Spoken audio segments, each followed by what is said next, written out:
और दोस्तों एक बात मैं आपको बताना चाहूंगा कि काफी लोगों को डर लगता है मंच पर बोलने से। गणतंत्र दिवस पर आपने भाषण देना है, मेरे पास फोन आते हैं कुछ आदरणीय सज्जनों के, वो कहते हैं कि सर हमें भाषण देना है, कैसे सीखेंगे? सीखने की जरूरत नहीं, प्रैक्टिस की जरूरत है। आप कहीं से भी लिखें स्पीच, और आपने प्रैक्टिस करनी ही कैसे है?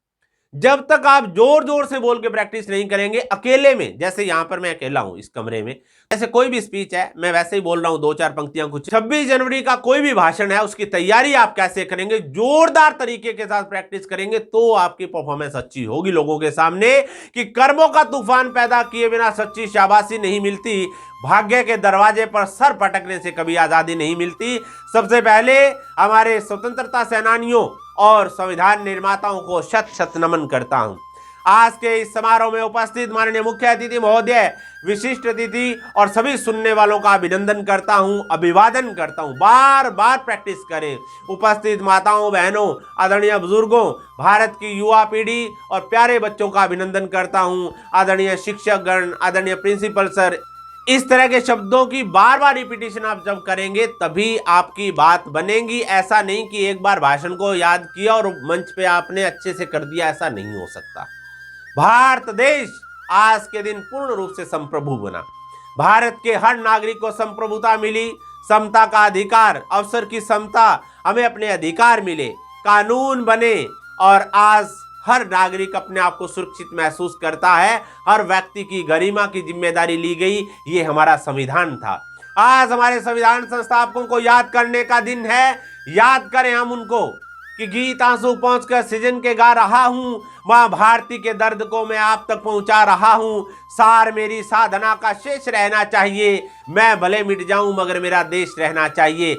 ऐसे भारत का निर्माण हमें करना है। हमारे गणतंत्र के संस्थापकों, हमारे देशभक्तों का यही सपना था कि देश में इंसानियत हो, मानव मानव का सम्मान करे, मानव मानव के लिए जिए। अगर हम लोग ऐसा कर पाए तभी मैं कहूंगा कि हम भारतीय संविधान की गरिमा का सम्मान कर रहे हैं, अन्यथा नहीं।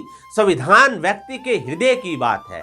ऐसा नहीं हो सकता कि संविधान थोपा नहीं जा सकता। हो सकता है कि हम लोग उसका मजबूरीवश पालन करते हो, लेकिन नहीं, हम अपने देश के लिए अगर जीते हैं, देश के विकास में योगदान देना चाहते हैं, तो हम कानूनों का पालन करें, हृदय से करें, और हर व्यक्ति के साथ प्रेम करें, हर व्यक्ति के साथ सद्भावना से पेश आएं। यही भारत है। कि अब ना हो मुल्क में कोई दंगा कभी, और मैली ना हो अब ये गंगा कभी। आओ हम मिलकर खाएं कसम, झुकने ना देंगे अब ये तिरंगा कभी। तिरंगे के झुकने की जब बात आती है तो तिरंगा झुकने का कोई ऐसा नहीं कि तिरंगा झंडा झुकता है। जब भी हम कोई ऐसा काम करते हैं, ऐसा कृत्य करते हैं जो संविधान के विरुद्ध हो, हम जात पात धर्म के नाम पर लड़ाई और क्षेत्रवाद, इस तरह का भेदभाव करते हैं, किसी को जाति सूचक गाली दे देना, किसी के सम्मान को ठेस पहुंचाते हैं, तो तब तिरंगा झुक जाता है कि मेरे देश के लोग आपस में लड़ रहे हैं। हमें इसके लिए हमेशा संविधान का पालन करना होगा। कि जमी कहती है मैंने प्यार सबको प्यार से बांटा, अनाज का एक एक दाना भी आदर और सत्कार से बांटा। मेरे नादान बेटों ने मेरे टुकड़े किए ऐसे, कलम की नोक से बांटा, लहू की धार से बांटा। आज हमने देश को बांटने का जो काम किया है, इसके लिए हमें संकल्प लेना होगा कि हम एक रहें आपस में। जाति, धर्म, क्षेत्र, भाषा के नाम पर भेदभाव को हमेशा खत्म करें।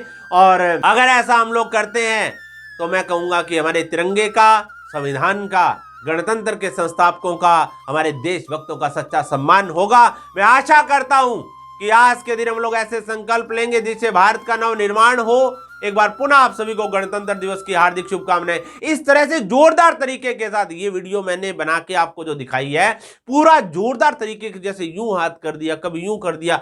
जितनी ज्यादा प्रैक्टिस करेंगे दोस्तों, स्टेज पे जाने के बाद आप जबरदस्त बोलेंगे। धन्यवाद। बने रहिए स्वामी जी यूट्यूब चैनल पर। अगर आपको किसी भाषण की संचालन की स्क्रिप्ट चाहिए तो दिए गए मोबाइल नंबर पर संपर्क करें। धन्यवाद।